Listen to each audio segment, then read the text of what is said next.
Blindeca, expertos en blindaje, presenta la entrevista en línea con William Meléndez.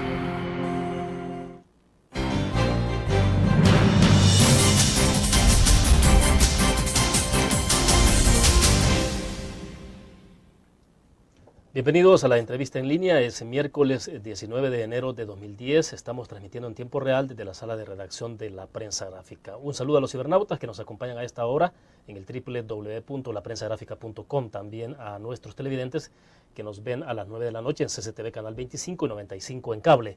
Y un abrazo a nuestros compatriotas que nos miran por Uniglow Canal 28 en Houston, Texas. Les invito a ustedes a que participen en esta entrevista con su comentario o su pregunta a través del chat. El Programa de Naciones Unidas para el Desarrollo ha presentado su informe sobre desarrollo humano 2010 titulado De la pobreza y el consumismo al bienestar de la gente, una propuesta para un nuevo modelo de desarrollo. Para conversar sobre este lanzamiento de este informe está con nosotros en nuestros estudios William Pleites, él es coordinador del área social del PNUD y desde luego del informe de desarrollo humano 2010. Doctor, es un gusto que nos acompañe. ¿Qué tal, William? Mucho gusto. Bueno, doctor, para comenzar, me llama la atención y me ha llamado la atención porque en el informe ejecutivo, en el extracto, digamos, que tienen ustedes sobre este informe que es mucho más extenso, lo muestran ustedes con un dibujo y es una pareja que está intentando entrar a un laberinto y lo quiero poner de entrada para mostrarlo a los cibernautas y televidentes porque me llama la atención que, bueno, dónde se ubica, por ejemplo, todo lo que tiene que ver con el bienestar. O sea, la pareja está intentando entrar a una vivienda, por decirlo así, y para llegar hasta donde está el bienestar hay todo un laberinto. Eso es lo que estamos viendo ahorita justamente en pantalla. ¿Esto qué significa en términos más sencillos, doctor? Bueno, significa básicamente pues que alcanzar el bienestar está lleno de escollos, está lleno de obstáculos, ¿verdad? Pero que definitivamente también es un punto al cual se puede llegar, ¿verdad? Ese es básicamente como el mensaje principal que está detrás de esa figura. Bueno, explíquenos entonces, para ya entrar en materia, doctor, el informe pretende, debo entender, dar un giro y es mostrar alternativas a lo que tenemos, pero antes de llegar a ese punto, se tienen cifras o datos que reiteran la condición del país, ¿no? Exactamente. En realidad el informe lo que nos está diciendo pues es que la verdad que el informe quizá desmitifica una diversidad, por ejemplo, de prejuicios que ha habido en relación a la manera en cómo se ha evaluado, por ejemplo, el desempeño del país, principalmente en materia económica y social. Por ejemplo, uno me parece a mí de los hallazgos más importantes es que destaca que hasta ahora prácticamente la inserción, o mejor dicho, la forma de insertarse en la economía mundial de parte de El Salvador, independientemente del modelo de desarrollo que se haya impulsado, ha estado fundamentado en el pago de bajos salarios, ¿verdad?, en lo que se podría determinar como el sector moderno de la economía y en la sobrevivencia de la mayoría de la población en una situación de subempleo. O sea, de hecho, históricamente el país ha tenido tasas de subempleo de aproximadamente el 45% de la población económicamente activa, es decir que 45 de cada 100 personas están ocupadas pero ganando menos del salario mínimo vigente en la rama de actividad en la que están empleados. Aproximadamente ha habido un 7% de tasa histórica de desempleo, de manera tal pues que 52 de cada 100 personas han estado, como decíamos, en una situación de subutilización laboral. Sí, sí. Ahora, cuando se habla de los bajos salarios, recuerdo que han habido informes en el pasado que no precisamente son del PNUD, pero donde se plantea que hay un problema en la base y es que la capacidad competitiva no ha estado basada en nuestro país necesariamente en la calidad para competir o en eficiencia, sino más bien en los bajos salarios que se dan a los trabajadores. Exactamente, es que el punto es, ¿verdad?, que nosotros partimos de una premisa básica y es que la verdadera riqueza de una nación está en su gente. Y los países que mejor desempeño han logrado en términos de crecimiento, de desarrollo humano, de mejoramiento de las condiciones de vida de la población y de bienestar, todos ellos se caracterizan por haber invertido recursos crecientes en la gente y eso les ha permitido prácticamente competir ya no con bajos salarios, sino que competir principalmente sobre la base de productividad. Entonces, si un país no invierte, por ejemplo, recursos crecientes en la gente, por muchos tratados de libre comercio que suscriba, por muy abiertas que sean las posibilidades, por ejemplo, de exportar, el problema pues es que no va a poder ser competitivo pagando salarios altos, ¿verdad? Entonces, Y obviamente la gente lo que quiere, ¿verdad? Sobre todo el sector trabajador, es que el poder adquisitivo de sus salarios vaya aumentando progresivamente. Por eso es que en realidad creemos nosotros que es necesario hacer un ajuste importante, ¿verdad?, en términos del modelo de desarrollo del país. Ahora, pero esto implica todo un enfoque distinto, porque justamente el informe ustedes lo titulan de la pobreza y el consumismo al bienestar de la gente. Es decir, dar giros, pero también pasa por reconocer el fracaso de los modelos que se han implementado en el pasado, y ustedes de hecho lo recogen, ¿no? Sí, nosotros, por ejemplo, sobre todo pues cuando se examina la macroeconomía del país, nos encontramos con una diversidad de sorpresas, ¿verdad? Por ejemplo, aquí ha sido muy frecuente decir que una de las principales fortalezas del país es que ha contado con una macroeconomía sólida.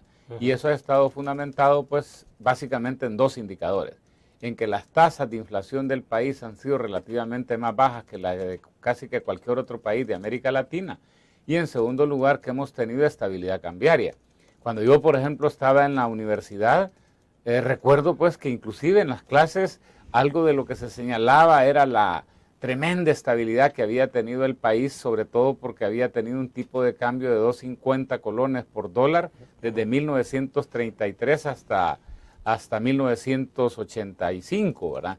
Y después más adelante que solo hubo un periodo de perturbaciones, ¿verdad? Pero que después tuvimos 8.75 por dólar y finalmente la dolarización.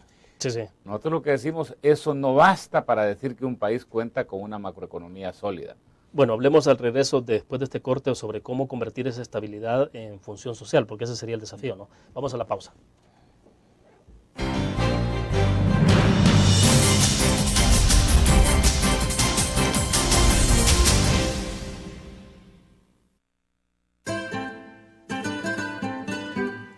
Exquisita comida, profesionalidad en el servicio y un ambiente agradable. Lo encuentra en Restaurante Mesón de Goya. Visítenos y saboree nuestra variedad de platillos. Le ofrecemos un amplio menú a la carta y atractivas promociones. Atendemos eventos sociales y empresariales. Para su comodidad, brindamos servicio de banquetes a domicilio. Restaurante Mesón de Goya. Todos los días salimos a dar lo mejor de nosotros. Salimos a dejar el corazón en el trabajo. Cuando hay adversidad, salimos. Cuando no sale el sol, salimos. Así somos los salvadoreños. Ponemos el alma en todo lo que hacemos. Y esta vez también saldremos. Porque saliendo a trabajar es que se sale adelante.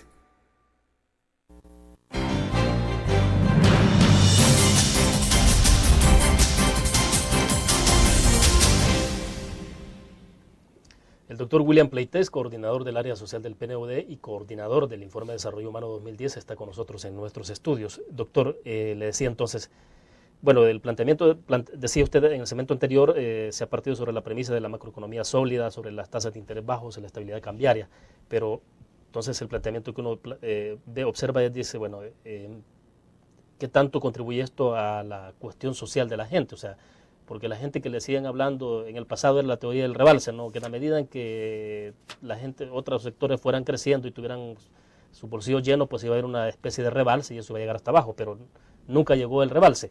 Pero ahora entonces, ¿cómo hacer que esas variables macroeconómicas o de grandes indicadores se traduzcan en bienestar de la gente?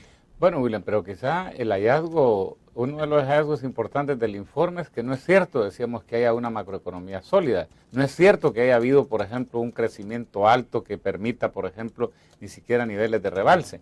La tasa de crecimiento histórica del país a nivel per cápita es de solamente 1.1%. La segunda más baja de Centroamérica solamente es menor la de Nicaragua.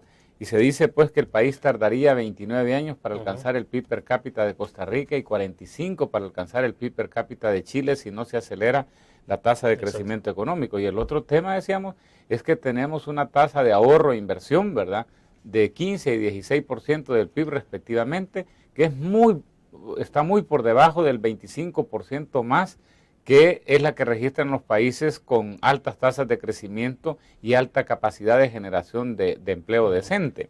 Entonces, por eso es de que nosotros decimos, miren, en las condiciones actuales, Lo que hemos tenido pues es un país donde uno examina, por ejemplo, que se ha incrementado sustancialmente lo que se le llama el consumismo, ¿verdad? Pero en donde la situación social sigue experimentando déficits importantes. Decíamos, solamente 1 de cada 5 personas en El Salvador tiene trabajo decente. Menos del 20% de la población económicamente activa, ¿verdad? O sea, la gente en edad de trabajar está cotizando para su vejez, ¿verdad? 1 de cada 5 años, uno de cada 5 niños menores de 5 años presenta problemas de desnutrición. Por otro lado, 40% de la población que se enferma en el país no asiste a ningún centro de salud. 20% nada más tiene cobertura del seguro social, ¿verdad? 70% de las viviendas, por ejemplo, en que habitan los salvadoreños presentan carencias. Y así podemos encontrar varios indicadores que nos dicen, miren, esta es una situación definitivamente que hay que cambiar y el país cuenta con recursos para poder hacerlo. Bueno, está claro entonces que incluso se ha mentido en el manejo de estas cifras, porque dice usted, bueno, tampoco es que se ha crecido como se ha crecido, y tampoco es que la economía haya sido tan sólida. O sea, que en el fondo ha habido algún manejo, alguna manipulación de datos. No sé, yo creo me da la impresión, porque esto me lleva a pensar entonces, bueno, pero en todo caso, aun cuando el país hubiera crecido escasamente o se hubiera tenido una economía relativamente estable o sólida, ¿qué sectores son los que se han beneficiado? Yo creo que a veces lo que pasa es que cuando se hacen análisis económicos, mucho depende a veces del periodo que se quiera analizar, ¿verdad? Y en efecto, a veces hay interpretaciones sesgadas, ¿verdad? Entonces, nosotros, por eso es que una de las premisas que asumimos cuando empezamos a elaborar este informe es decir, mire, nosotros no vamos a evaluar lo que pasó durante los últimos 20 años, ni tampoco vamos a evaluar lo que ha pasado en los últimos 18 meses. Vamos a hacer un análisis de más largo plazo, ¿verdad? Con el propósito de poder identificar cuáles son esos obstáculos estructurales que están impidiendo que la mayoría de la población salvadoreña pueda tener acceso al bienestar aspirado por toda la población. Y entonces eso es lo que nos ha permitido básicamente poder hacer o formular una serie de propuestas, ¿verdad? Que en este caso nosotros las concentramos en 5 pilares. Perfecto, vamos a ir hablando más adelante en el transcurso de la entrevista, doctor, porque creo que hay un punto que es interesante y es sobre el ahorro obligatorio, pero antes también hablar de esto del consumismo, en qué condición está el país. Vamos a la pausa.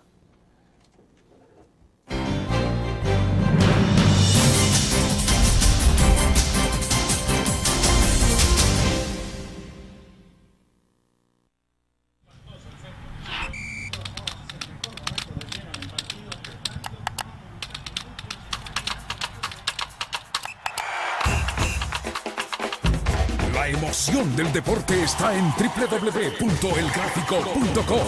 Ingresa al nuevo escenario deportivo y descubrí toda la pasión del deporte. Fotos, videos, fichas y resultados de las mejores ligas del mundo. Elgráfico.com.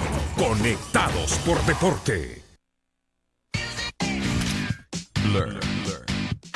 La revista más innovadora y moderna de todos los tiempos. Única en su estilo, creativa. Un espacio exclusivo y reservado de entretenimiento y diversión, llevada al máximo. Blur. Time Out, Movie, lo mejor de la cartelera. Art.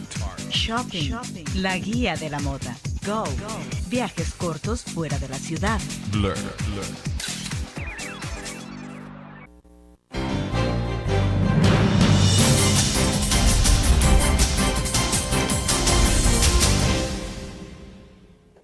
Bueno, tengo la impresión que de alguna forma el mismo título del informe dibuja lo que ustedes están haciendo, en pocas palabras lo resume y lo que pretenden hacer cuando hablan de la pobreza y el consumismo, el bienestar de la gente. Pero doctor, entonces, ¿qué es lo que está pasando en el país? ¿Por qué tenemos altos niveles de consumismo? ¿Cómo se explica esto? ¿Y cuáles son las desventajas de tener una orientación hacia el consumismo? Bueno, yo creo que de alguna manera probablemente han faltado políticas públicas que le pongan freno definitivamente a ese comportamiento irracional de las personas. Nosotros lo que vemos es que, por ejemplo, entre 1990, por ejemplo, y 2009, ¿verdad?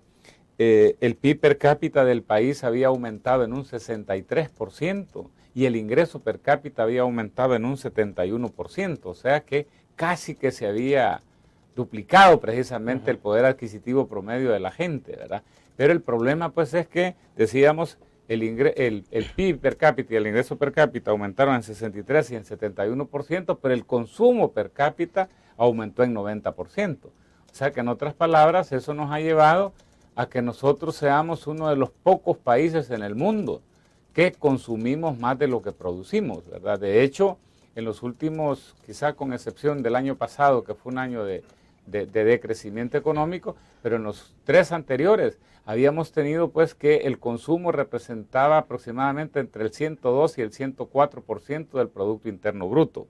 ¿Verdad? Eso por supuesto que está muy influenciado por el uso de las remesas, ¿verdad? Y está muy influenciado también, decíamos pues prácticamente porque dentro de un esquema básicamente de liberalismo total, prácticamente, es decir, como que le abrimos puertas al desenfreno de consumo de la gente. Y uno puede ver inclusive quizá ejemplos simbólicos cuando de repente usted tiene compañías que están anunciando para que la gente consuma más y le está diciendo que esa es una manera de ahorrar, ¿verdad? Sí, sí. O sea, entonces eso ha modificado los patrones de consumo de la población y nosotros tenemos una diversidad de ejemplos en el informe, quizá uno de los más ilustrativos, ¿verdad? En 1992, ¿verdad? Las personas con teléfono en el hogar gastaban el 0.5% de su presupuesto en factura telefónica. Ahora gastan aproximadamente el 5% del presupuesto familiar, muy por encima de lo que gastan en agua, de lo que gastan en transporte colectivo, ¿verdad? De lo que gastan en energía eléctrica. O sea que en otras palabras, como que al no ponerle freno precisamente pues a ese comportamiento consumista, lo que hemos estado haciendo es un uso cada vez más irracional de nuestro presupuesto. Bueno, pero ese déficit en el consumismo, es decir, entre ingresos y egresos, se explica sobre la base de las remesas, ¿no? O sea bueno, que la mayor parte de la gente recibe remesas, entonces cubren esa otra parte que... No, porque es decir, llamémosle así... O se usa la tarjeta de crédito. Llamémosle así, las remesas predominantemente han servido básicamente para poder darle alguna sustentación en el lado del sector externo, porque no es solamente que hemos aumentado el consumismo, sino que hemos aumentado el consumo de productos importados. ¿Me entiendes? Entonces, o sea que en otras palabras, este desequilibrio que hay entre la producción y el consumo también se reproduce en un desequilibrio en el sector externo de la economía. Entonces, en otras palabras, ¿verdad? Esto es lo que y por supuesto le genera un problema a los hogares. Hay muchas personas, por ejemplo, que están gastando más de lo que ganan, independientemente de si reciben o no reciben remesas. Macroeconómicamente las remesas sirven para financiar esa parte de esa brecha. En el caso de los que reciben, desde luego, o sea, y los que no reciben, y usted dice, pero entonces, ¿cómo cubren ese déficit? Es decir, si están ganando menos de lo que gastan. Bueno, y eso es lo que uno está observando, que eso se traduce ya microeconómicamente en varias situaciones. Muchas de ellos, pues, o sea, mucha gente que definitivamente, bueno, está haciendo un uso abusivo, por ejemplo, de las tarjetas de crédito, personas, por ejemplo, con dificultades para poder cancelar sus créditos, porque mire, a nivel macroeconómico ocurre lo mismo que a nivel microeconómico. Lo macro no es más que un reflejo de lo que pasa en lo micro. Y obviamente uno dice, ¿verdad? Así como a nivel de hogares, económicamente un hogar está mal si gasta más de lo que gana. Claro. Lo mismo ocurre a nivel con la macroeconomía del país. Por eso es de que en realidad decimos, el país necesita, con uno de los cambios urgentes que necesita, es definitivamente adoptar políticas que incrementen de manera sustancial la tasa de ahorro nacional. ¿Y si es posible hacer ahorro? Sí. Fíjese que en realidad cuando uno, por ejemplo, examina, bueno, todo el concierto de países del planeta, uno a veces se sorprende que los países que más ahorran no necesariamente son los más ricos. Por ejemplo, actualmente el país que reporta la tasa de ahorro más alta en el mundo es China, ¿verdad? Estados Unidos tiene un PIB per cápita casi que 18 veces superior al de China, ¿verdad? Y sin embargo, la tasa de ahorro de China es casi 3 veces superior a la de Estados Unidos, ¿verdad? Es más, pues decir, o sea, China es el acreedor más importante de Estados Unidos en este momento. Entonces, eso es en realidad lo que nos llevó a nosotros a decir, bueno, pero ¿qué hacen los países, por ejemplo, que no son ricos. Los países pobres, precisamente para poder tener tasas de ahorro altas y financiar su desarrollo con recursos propios. Y ese es uno de los ejes principales de la propuesta que nosotros hemos formulado. Bueno, vamos a la pausa. Al regreso del segmento hablemos del tema entonces del ahorro, cómo hacer con el ahorro. Hay que estimularlo desde las políticas de gobierno, de los sectores privados, y cómo hacer para que también se desestimule tanto el consumismo que también termine afectando la economía. O sea, cómo establecer los equilibrios. Vamos a la pausa.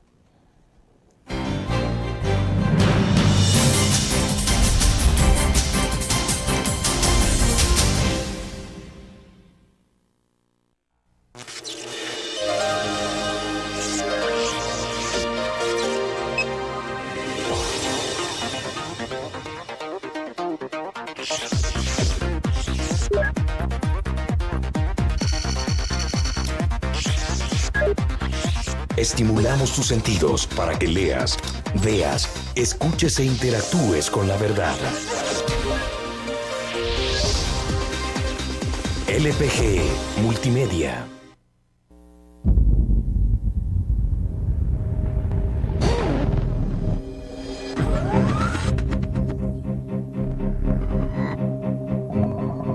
El inicio de una estrategia financiera desde los negocios y la actividad económica hacia toda Centroamérica.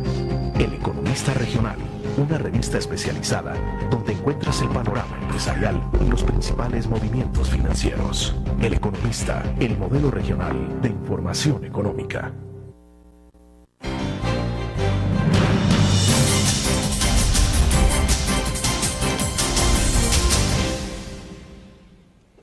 Nos ha escrito Héctor González de Santa Tecla, dice: felicidades una vez más al PNUD y su equipo de expertos y profesionales por proporcionar tan valiosa herramienta. Bueno, ya voy a leer más adelante también algunos comentarios que nos han llegado en el Facebook, doctor.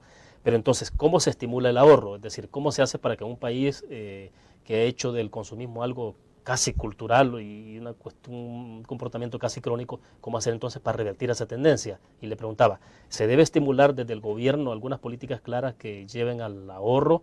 ¿Hay que imponerlo? ¿Hay que llegar a esto del ahorro obligatorio? O sea, y a lo mejor conocer entonces la experiencia de otros países. Sí, mire, es que en realidad nosotros lo que hicimos básicamente para hacer nuestra propuesta fue examinar dos grupos de países exitosos, ¿verdad? Básicamente con características en algún momento similares a las de El Salvador. Primero, tratarse de países pequeños, ¿verdad? Y segundo, que se tratara de países que en un determinado momento de su historia fueron muy pobres. Y ahí nos encontramos en primer lugar a los países nórdicos, ¿verdad? A Dinamarca, a Noruega, a Finlandia, ¿verdad? A Suecia, que a principios del siglo XX eran los países más pobres de Europa, ¿verdad? Y ellos fueron prácticamente los inauguradores de lo que se le llama, lo que ahora se conoce como el estado de bienestar, ¿verdad? Fueron los primeros que comenzaron a establecer sistemas de cotizaciones obligatorias, ¿verdad? Por ejemplo, para salud, para retiro, etcétera, pero que las ampliaron y las generalizaron hasta en los años 60 del siglo pasado. Sí, sí. Y prácticamente ahora son los países líderes en desarrollo humano. Más o menos a principios de los años 60 en Asia vimos el caso de otro país pequeñito, una pequeña isla, Singapur, ¿verdad? De 700 kilómetros cuadrados y aproximadamente 4 millones de habitantes, que tenía un PIB per cápita similar al de El Salvador en 1960, ¿verdad? Y que era un país pobre, ¿verdad? Claro. Y entonces ellos también comenzaron con que toda la gente que obtenía un empleo, entonces era obligada a ahorrar no solamente para retiro o para salud, como ocurre actualmente en nuestro país, sino que también para otros rubros que son vitales en el proceso de vida de las personas, ¿verdad? Y esto es básicamente, pues, o sea, la vivienda, por otro lado, la educación de los hijos, ¿verdad? El desempleo, la posibilidad de la gente puede perder su empleo y cómo ayudar a conseguir otro y reentrenarla. Claro. Entonces, pero eso lo hicieron también como una política de ahorro obligatorio, pero bajo una perspectiva. Ajá. Y la perspectiva era, ellos dijeron, miren, nosotros lo que queremos es tener una política social no de carácter reactivo, sino que de carácter proactivo. Nosotros no queremos una política social en donde predominantemente lo que se haga es atender a las personas que ya cayeron en pobreza, sino que lo contrario, lo que queremos es una política proactiva, invirtiendo en la gente para que no caiga en pobreza. Por eso es de que la política social se dice que en el caso de estos países, Sí, sí. ¿verdad? Se está basada en el principio de que un buen sistema de pensiones comienza con el cuidado de los bebés. Como para Claro, decir, mire, claro. si usted comienza a invertir en la gente desde la época del embarazo, ¿verdad? Y prácticamente a lo largo de lo que sería la etapa de formación de capacidades de las personas en educación, en salud, en cuidado, en atención, ¿cómo se llama?, prenatal, etcétera. Usted va a tener, y llega la gente inclusive Sí, sí. a tener manejo de una segunda lengua, de computación, lo Claro. más seguro es que va a tener un buen empleo en el futuro. Pero vaya, entonces volviendo al ahorro obligatorio, esto implica que a la persona que tiene un empleo formal, desde luego, además de pagar AFP, de pagar el seguro social, la renta obviamente, tendría que tener un porcentaje establecido para el ahorro. Y esa es una cuenta personal, así como se maneja lo del AFP. Exactamente. Yo le ponía Ajá. los dos ejemplos como para decir, mire, o es impuestos o es ahorro obligatorio, pero de alguna manera hay que financiar el desarrollo.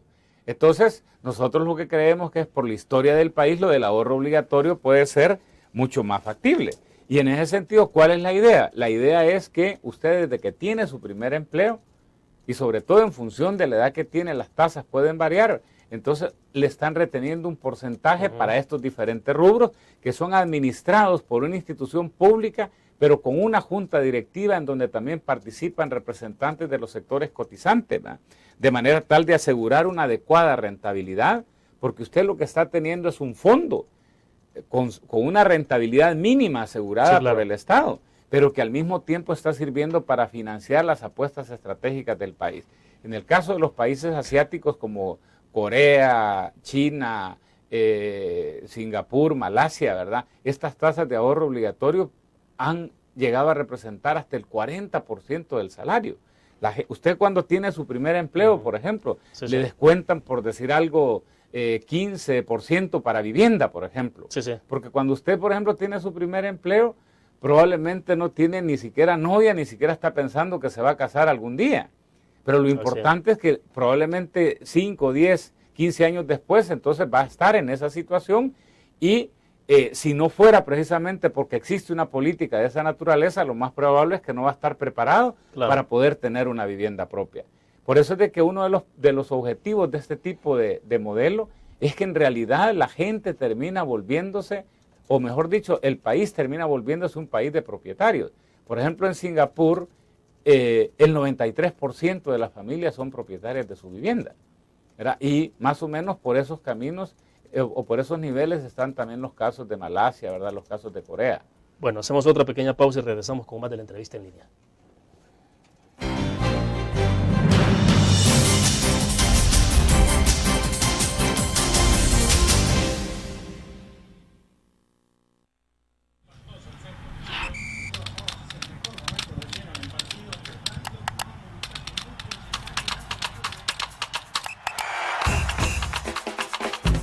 La emoción del deporte está en www.elgráfico.com.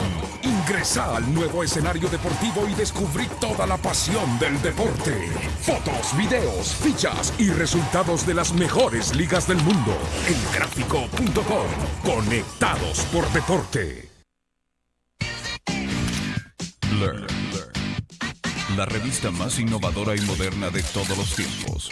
Única en su estilo, creativa.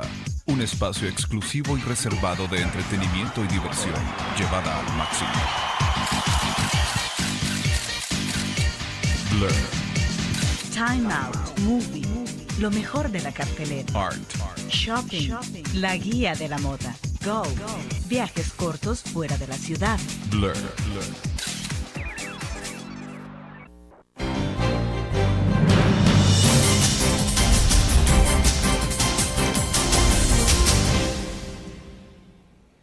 Bueno, ayer en Facebook anunciamos el tema de esta mañana y hacíamos un planteamiento que recogíamos datos, doctor Pleites, justamente del informe. ¿Sabía usted que El Salvador requiere 29 años para lograr el Producto Interno Bruto que posee Costa Rica o 45 para alcanzar el de Chile? Que usted también ya refrescó hace un ratito sobre ese dato. O que otros países como Singapur destinan un 30% al ahorro obligatorio. Justamente por ahí va el enfoque del planteamiento. Entonces, 3 comentarios. Luis Alberto López Castillo dice: así como no van a dar ganas de irse del país, por eso muchos migrantes. Daniel Cifontes, es lamentable hasta dónde nos llevaron los neoliberales. ¿Qué tenemos que hacer para revertir esa situación? Fernando Monroy dice, hay muchos que tenemos la esperanza y creemos que los salvadoreños somos capaces de salir adelante. Es necesario que los políticos incompetentes sean desplazados por intelectuales para ocupar los cargos públicos para que nuestro país salga a flote. Bueno, esto más que preguntas son comentarios de los cibernautas, doctor Pleites, pero siempre en el enfoque del ahorro obligatorio, doctor. Todo esto, obviamente que es de mucha voluntad, ¿no? Requiere de un compromiso gubernamental por decir, bueno, vamos a hacer algo de esto y impulsar reformas públicas a profundidad. Pero le decía yo en el corte comercial, también el tema del manejo transparente de un fondo o del manejo de estos recursos, por ejemplo. Por eso nosotros las propuestas que formulamos están fundamentadas en 5 pilares, ¿verdad? Nosotros hablamos de una nueva política social, una política salarial fundamentada en una nueva regla, hablamos de reformas en las políticas macroeconómicas, de nuevas políticas sectoriales y de una reforma institucional. En realidad nosotros sí creemos pues que en El Salvador recursos hay, decíamos, o sea, en realidad en el país, en medio de todo, ha estado circulando en los últimos años más dinero que nunca. El problema es que ese dinero, en vez de estar siendo utilizado prioritariamente para financiar su desarrollo, decíamos, lo que hemos estado es promoviendo una cultura de consumismo. Nosotros aquí lo que hemos formulado es una diversidad de propuestas técnicas para ser evaluadas, no es que las consideremos como una panacea, pero sí creemos nosotros pues que podrían contribuir a acercar los puntos de vista de los sectores políticos, empresariales, laborales, sociales, ¿verdad? Porque en realidad de nada sirve impulsar, por ejemplo, una política agresiva de ahorro obligatorio, como usted muy bien lo dice, ¿verdad? Sobre todo bajo un esquema de administración público-privada, ¿verdad? Si no se garantiza, por ejemplo, que el país le va a apostar seriamente a construir una burocracia eficaz. Mucha gente, por ejemplo, habla de que si hay que darle más rol o menos rol al Estado.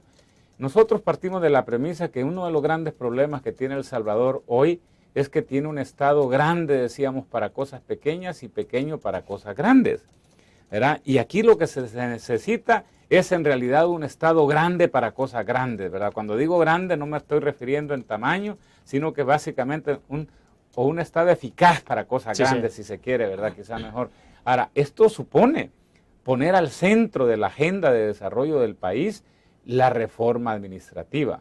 No podemos seguir precisamente con métodos de reclutamiento y promoción del personal basados en el clientelismo, en el compadrazgo, ¿verdad? Es necesario que le apostemos a la meritocracia, ¿verdad? Y nosotros también tenemos ejemplos internacionales, ¿verdad? Quizá a nivel más cercano, en Chile, precisamente en la época del gobierno del presidente Lagos, ¿verdad? Se logró un acuerdo entre lo que era prácticamente la concertación que estaba gobernando y las fuerzas de oposición que ahora son de gobierno, donde ellos dijeron, o sea, que fueron definiendo cuál era la cantidad de plazas, ¿verdad?, que iban a ser objeto de posible remoción cuando hubiera un cambio político. Y esas las fueron reduciendo progresivamente. O sea, pero entonces unidad de país, no digo de partido, sino de país en general sobre ciertos ejes. Un Estado eficaz es algo que definitivamente le favorece a todo, inclusive a la clase política. Bueno, pero en el país eso es lo que más escasea, o sea, unidad sobre puntos estratégicos de nación, ¿no? Bueno, definitivamente, por eso es que nosotros, a pesar de que lo que hacemos, decíamos, es hacer una serie de planteamientos de tipo técnico, nosotros estamos convencidos que el desarrollo, en última instancia, es un desafío político-cultural. Significa pensar de manera diferente las cosas. Fíjese que yo cerraba mi presentación el día de ayer con una frase del ex primer ministro singapurense, ¿verdad?, que decía, no debemos olvidar nunca los aspectos básicos del desarrollo, decía. Debemos mantenernos unidos, trabajar duro, ahorrar, velar por los demás y estar prestos a aprovechar las oportunidades. Nadie nos debe nuestro medio de subsistencia, tenemos que ganárnoslo, decía. O sea, yo creo que eso de alguna manera resume justamente la síntesis de la propuesta.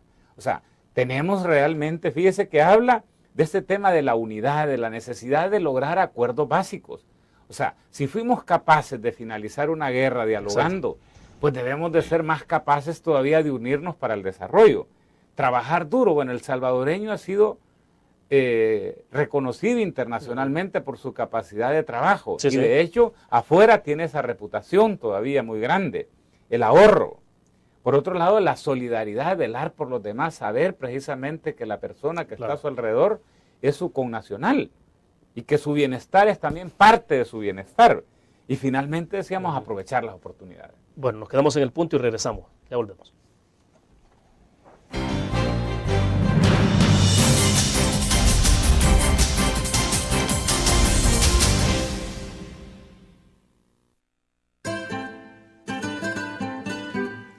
Exquisita comida, profesionalidad en el servicio y un ambiente agradable.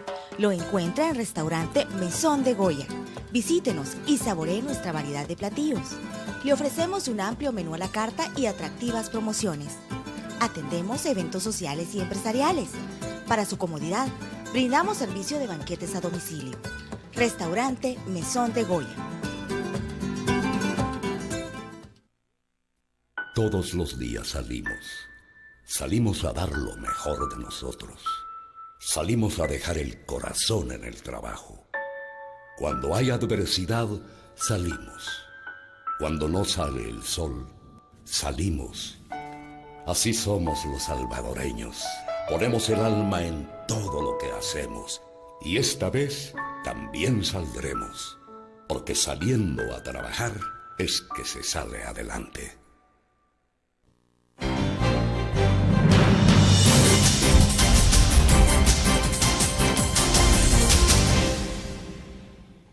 Bueno, hay cosas que parecen triviales o livianas, pero son de fondo, doctor. Cuando usted hablaba del tema de meritocracia, y lo conversábamos en el pequeño corte comercial, meritocracia que debería ser un tema de unidad. Usted ponía el ejemplo de Chile para radiografiar de alguna forma lo que ha pasado. Pero en el país llegar a acuerdos no ha sido tan fácil. Por ejemplo, todo el tema del pacto fiscal, o sea, se habla mucho del pacto fiscal desde hace varios años y no tenemos un pacto fiscal porque no parece que haya unidad de todos alrededor de ese tema. Bueno, precisamente, fíjese, en el tema mismo del pacto fiscal, para mí, ¿verdad?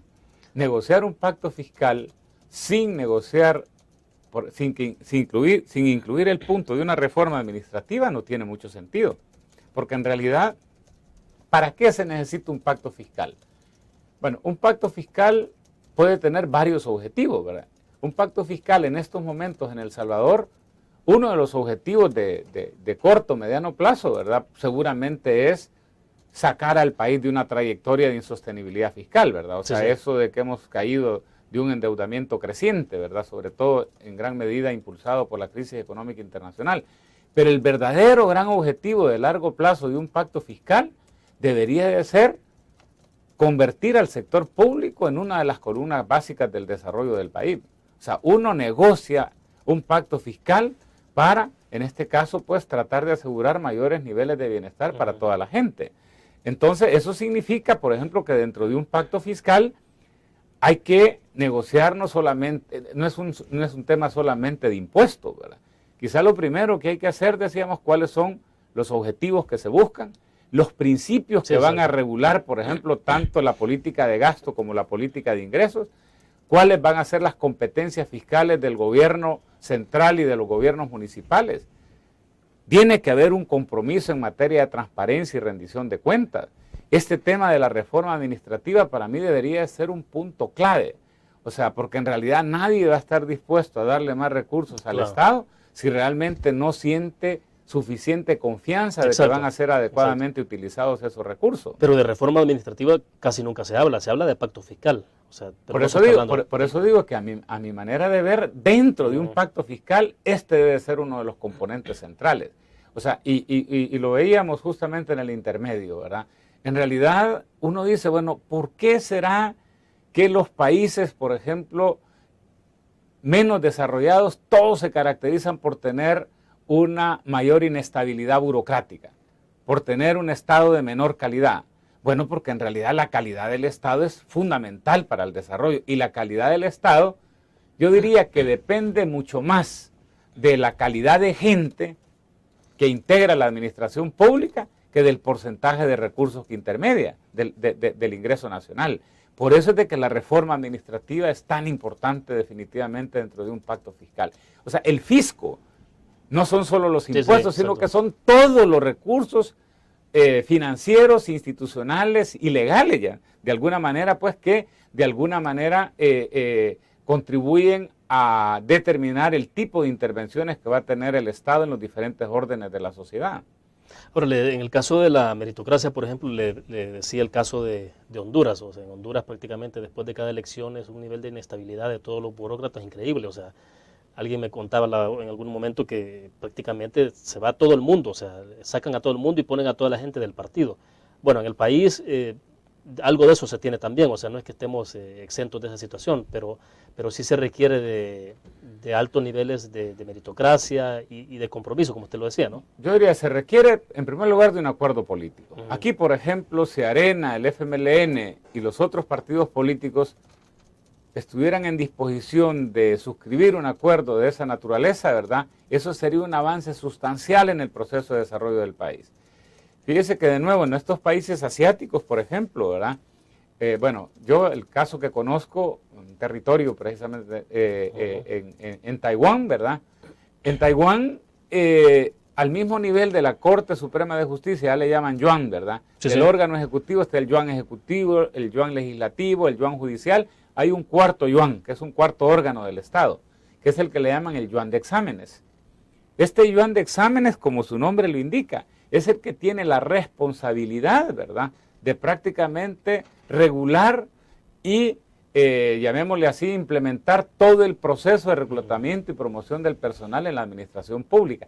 Nadie puede entrar a prestarle servicios al Estado si prácticamente no ha seguido un procedimiento establecido y supervisado por ese órgano. Es decir, no vale la carta del hermano, del primo que es ministro. O sea. Y es más, aún fíjese, en estos países para ocupar determinadas posiciones, inclusive se requieren ciertos requisitos, ¿verdad? Que no basta con ser miembro precisamente de un determinado partido. Hay que mostrar que se tiene experiencia, hay que mostrar que definitivamente se tiene la capacidad para ejercer el cargo. Bueno, una nueva pausa y volvemos con más de la entrevista.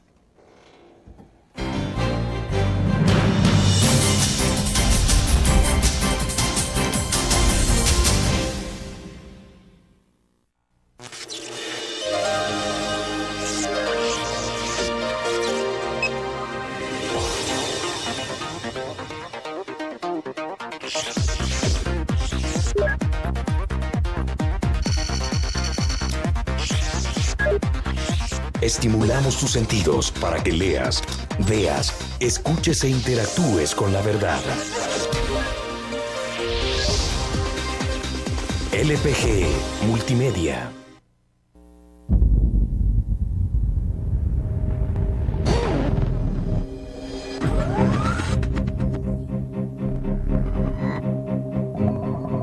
El inicio de una estrategia financiera desde los negocios y la actividad económica hacia toda Centroamérica. El Economista Regional, una revista especializada donde encuentras el panorama empresarial y los principales movimientos financieros. El Economista, el modelo regional de información económica.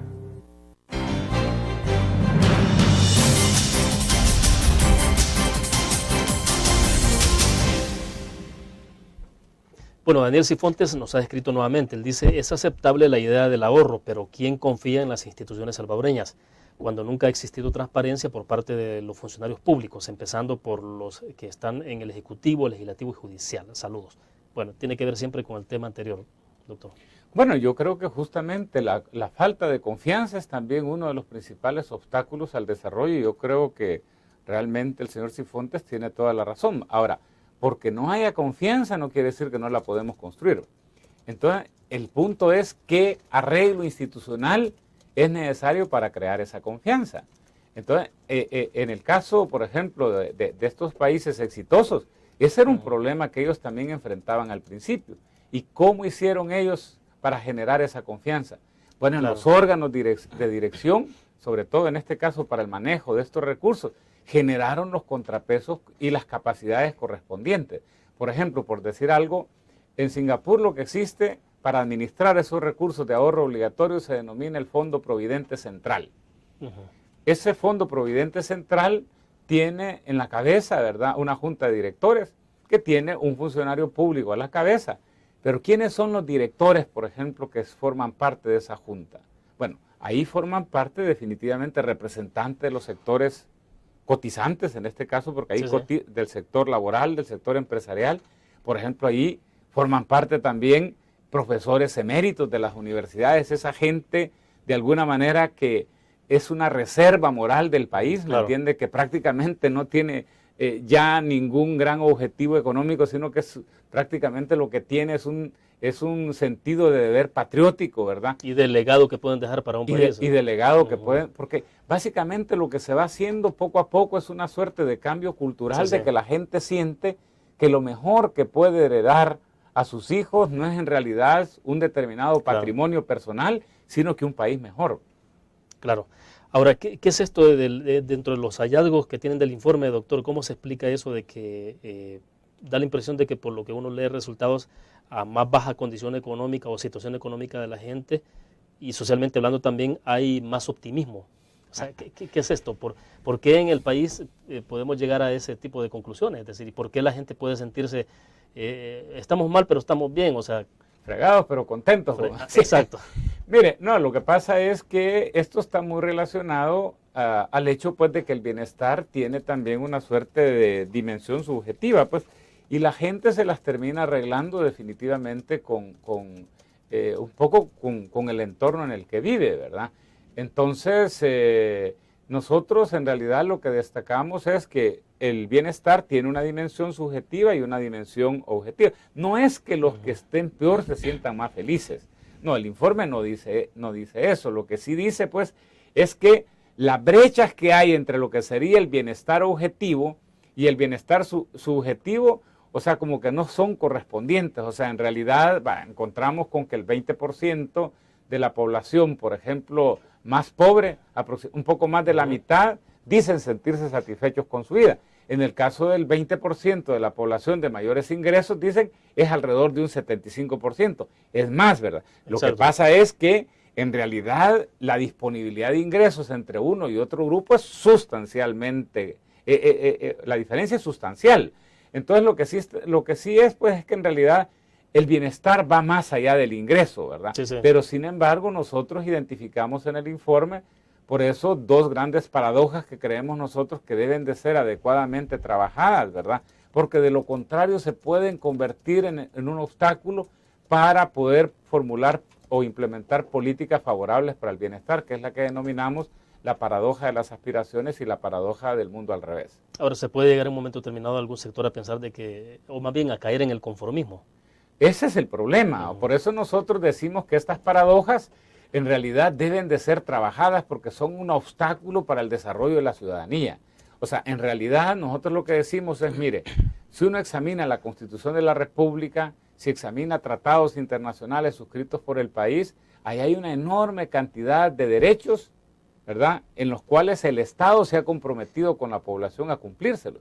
Y muchas veces, o sea, para parte importante de la población, eso no se cumple. Y la gente aún así se muestra satisfecha. Nosotros, por ejemplo, nos llamaba sobre todo poderosamente la atención casos como el del transporte colectivo o el agua, ¿verdad? Donde prácticamente son sectores donde más quejas son depositadas de parte de la población, pero ya cuando le pregunta a usted, mire, ¿y usted está satisfecho con el servicio de transporte público al que tiene acceso o con el servicio de agua potable? Pues la gente mayoritariamente dice que sí, sobre todo en sectores de más bajos ingresos. Bueno, perfecto. Vamos a la pausa. Cuando regresemos hablemos de asistencialismo y este tema de subsidios. Volvemos.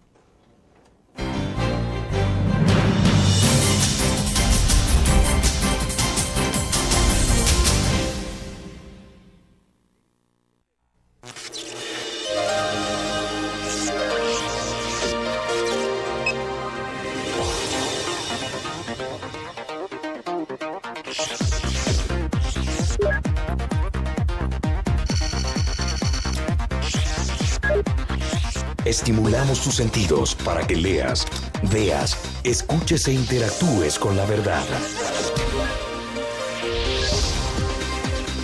LPG Multimedia.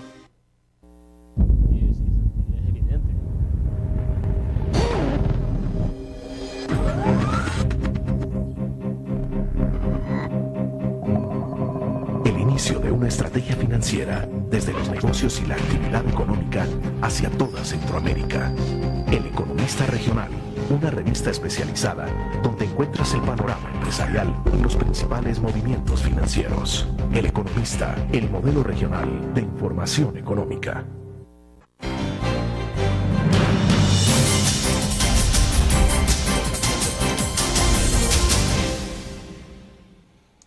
Bueno, doctor Pleites, hablemos de asistencialismo y todo este tema de subsidio. Con el tema de subsidio, por ejemplo, ya que está de moda, en tanto el Ejecutivo está estudiando la posibilidad de aplicar una fórmula que permita focalizar el subsidio al gas licuado en el país a los sectores que más lo necesitan.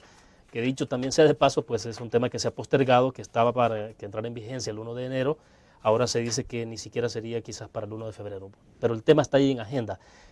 ¿Cómo enfocar este tema de los subsidios y evitar también el tema del asistencialismo? Bueno, yo decía, en primer lugar, ¿verdad? Nosotros decimos, miren, en realidad en todos los países existen políticas de subsidio. Ahora, la diferencia es justamente la racionalidad que puede estar detrás de una política de subsidio. Generalmente las políticas de subsidios se justifican cuando hay determinados sectores, por ejemplo, que presentan carencias en bienes y servicios básicos que si no fuera precisamente por una política de esa naturaleza no podrían tener acceso. Sí. Entonces, en otras palabras, son políticas que se justifican sobre todo bajo una óptica de derechos, ¿verdad? O sea, porque uno dice, bueno, mire, es cierto, le voy a poner un caso concreto, ¿verdad? Vaya, para poder administrar adecuadamente un recurso escaso como el agua potable en El Salvador, yo soy de la opinión que hay que pagar el verdadero precio que tiene. Sin embargo, obviamente es más alto de lo que tenemos actualmente. Muchísimo más alto del que tenemos, ¿verdad? Pero sin, por ello, prácticamente despreocuparnos porque todo el mundo tenga acceso. O sea que la política pública tiene que, en ese sentido, tiene que formularse entre, por un lado, garantizar el verdadero precio de garantizar el uso sostenible, ¿verdad?, del servicio, y por otro lado, de garantizar el derecho humano básico de acceso universal, por ejemplo, a líquido. Entonces, ahí es donde se justifica la política de subsidio, ¿verdad? Ahora, claro, cuando usted tiene subsidios en donde lo que está haciendo no es subsidiando a la población que no tiene acceso, ¿verdad?, o capacidad de acceso, sino que al producto, entonces definitivamente los riesgos de filtraciones en términos de que se beneficien sectores que no lo necesitan es altísimo. Ahora, entiendo que, de acuerdo al informe, hoy por hoy, quienes más se benefician de los subsidios, por ejemplo, son los que más tienen. Pues sí, no es necesariamente el que tiene Pues sí, es que fíjese que eso justamente eso es lo que le llamábamos nosotros la paradoja del mundo al revés. O sea, en realidad, bueno, nosotros veíamos, por ejemplo, que el 10% de la población de mayores ingresos en el país recibe más del 11% de los subsidios al transporte colectivo, a la energía eléctrica y al gas licuado. Y el 10% más pobres, que serían como los pobres del país, solamente reciben el 6%, el 6.2%. ¿Por qué no reciben estos subsidios los más pobres de los pobres?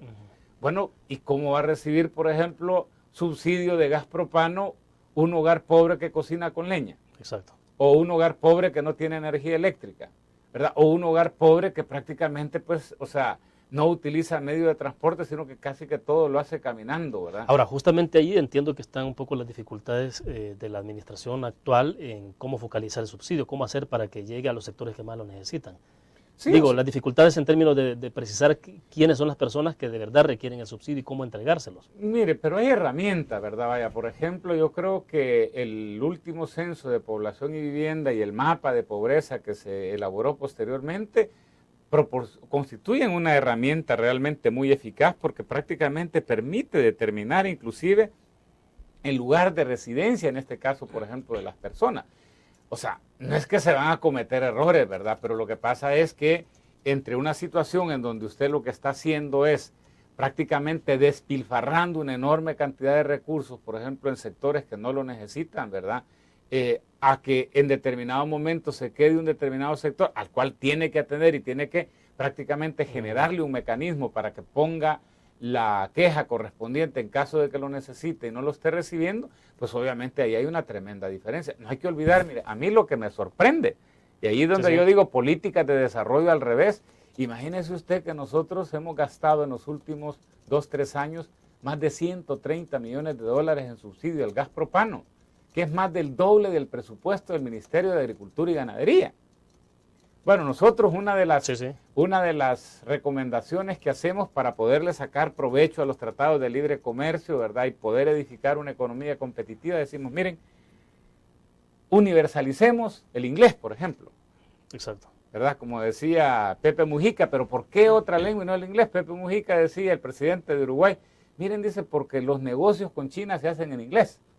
Esa era es sencilla la explicación. Es sencilla la explicación, pero básicamente el punto, imagínese usted, si nosotros garantizáramos, volviéramos al sistema educativo que teníamos antes de turno en mañana y en la tarde. Sí, sí. Que en la mañana sigue el curso normal y en la tarde la gente aprenda computación e inglés y se meta más en temas, Exacto. por ejemplo, como artes, ¿verdad? Y deportes, ¿verdad? Que no le quepa la menor duda que vamos a tener una sociedad más cohesionada. Claro. Y con solo universalizar el inglés, yo le aseguro Sí. que vamos a tener mayor oportunidad de sacarle provecho al CAFTA y a los otros tratados de libre comercio que con cualquier esfuerzo. Y eso vale menos de lo que vale el subsidio al gas propano. Y va a proporcionar ingresos para que la gente pueda precisamente, cuando entre a la edad de trabajar, comprar precisamente sus bienes y servicios sin necesidad de un Bueno, subsidio. sin duda alguna entonces es más caro el subdesarrollo que apostarle al desarrollo. Ese era Es lo que ustedes precisamente plantean. lo que nosotros decíamos, que el Sí. precio del desarrollo es mucho más bajo que el costo del subdesarrollo. Claro. Hacemos otra pausa, regresamos.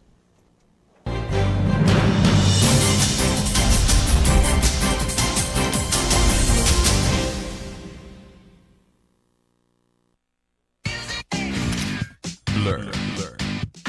La revista más innovadora y moderna de todos los tiempos. Única en su estilo, creativa. Un espacio exclusivo y reservado de entretenimiento y diversión, llevada al máximo. Learn. Time Out, Movie, lo mejor de la cartelera. Art. Shopping, la guía de la moda. Go, viajes cortos fuera de la ciudad. Blur.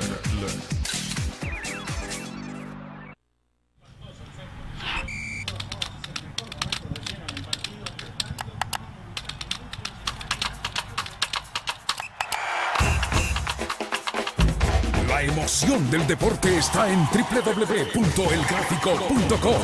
Ingresa al nuevo escenario deportivo y descubrí toda la pasión del deporte. Fotos, videos, fichas y resultados de las mejores ligas del mundo. Elgráfico.com. Conectados por deporte.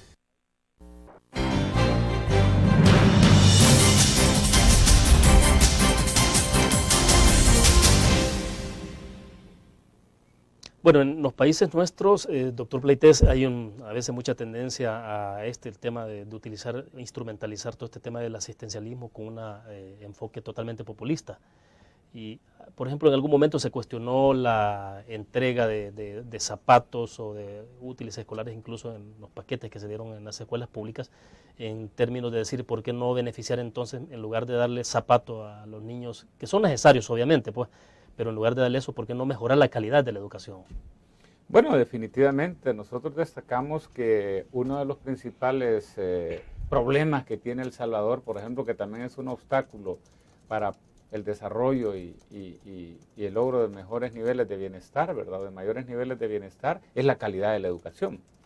O sea, que es un tema que se ha venido deteriorando. Yo soy estudiante de escuela pública, ¿verdad? Y nosotros recibíamos 2 turnos, teníamos entre 7 y 8 horas diarias, ¿verdad?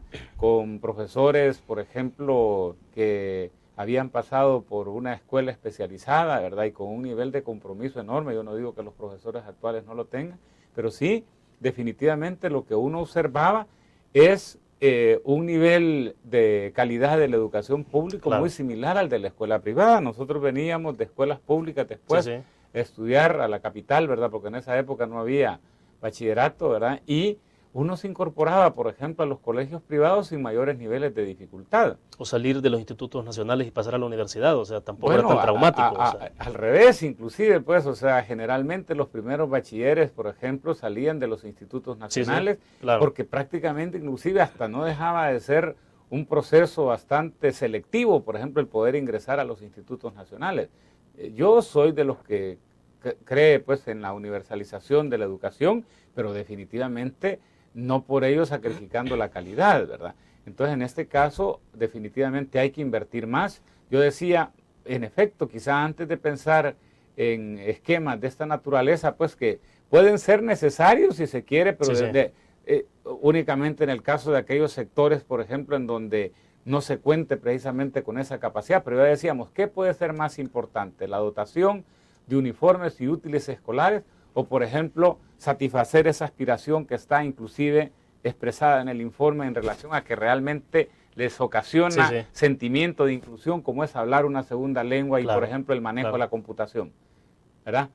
Entonces yo por eso digo que realmente de lo que se trata es de racionalizar. Yo diría, si se evaluaran opciones, ¿verdad?, y se le preguntara a la gente, yo le aseguro que probablemente la selección hubiese sido distinta. Bueno, perfecto. Se nos agotó el tiempo, doctor. Yo sé que este informe es mucho más extenso. Se puede conseguir en la página web del pnud.org, ¿no? Exactamente, exactamente. pnudelsalvador.com. Perfecto. Bueno, doctor, le agradezco, muy gentil. Bueno, encantado. Bueno, terminamos de esta manera la entrevista en línea. Gracias por su sintonía.